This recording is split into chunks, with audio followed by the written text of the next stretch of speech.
I had the idea this week that since I'm not physically delivering this, I have the chance to do what I always want to do, which is to provide some of the additional content that I would have liked to have included in my sermon, but would have led to it being way too long. So this morning, I'm providing a kind of extra scene. This is free extra for you. But what I thought it would be helpful to do, given our passage from Mark 11, is to look back at the passage that Jesus actually quotes in Jeremiah.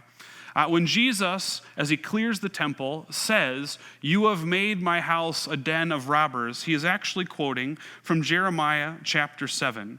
I'm going to start reading from Jeremiah 7, starting in verse 9. Here's what God says through the prophet Jeremiah.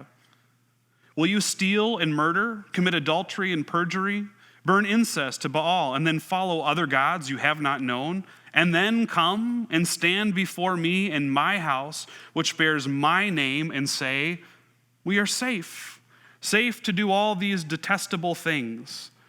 Has this house, which bears my name, become a den of robbers to you? But I have been watching, declares the Lord.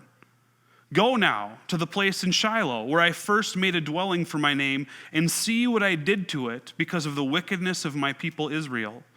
While you were doing all these things, declares the Lord, I spoke to you again and again, but you did not listen.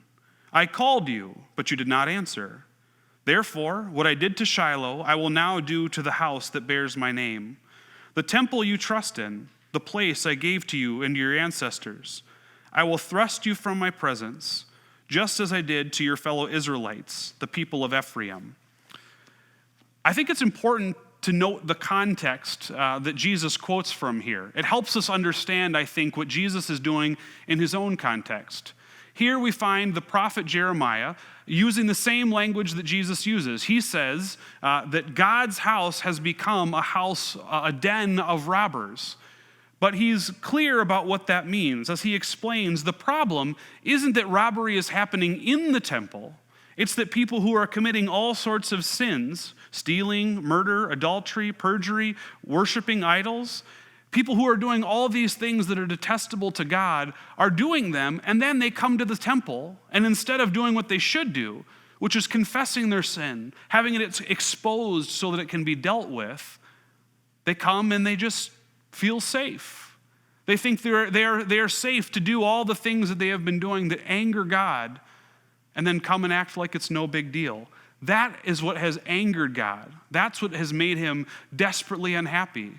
That they feel sin has become safe at the temple. And then it's helpful to note that what God then goes on to do is he says, if you think you can do that, you can turn the temple into a safe place for sin, you should go back and look at the first place that was a dwelling for my name, and you should see what happened to it. He's referencing a place in Shiloh here where the northern tribes have been totally wiped out, totally destroyed. Their place of worship has been torn down. Jeremiah is, in short, saying to these people, because you have made the temple a safe place for sin, the temple itself is going to be destroyed. I think that's helpful, important to our current context, given what I think Jesus is trying to do. Jesus, when he quotes Jeremiah, he knows where he is quoting from. He knows the content of the critique that's delivered here, and he also knows the consequences. As Jeremiah predicted, the temple was destroyed by the Babylonians.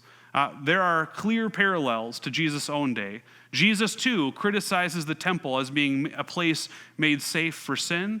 Jesus, too, pronounces judgment on the temple because of that.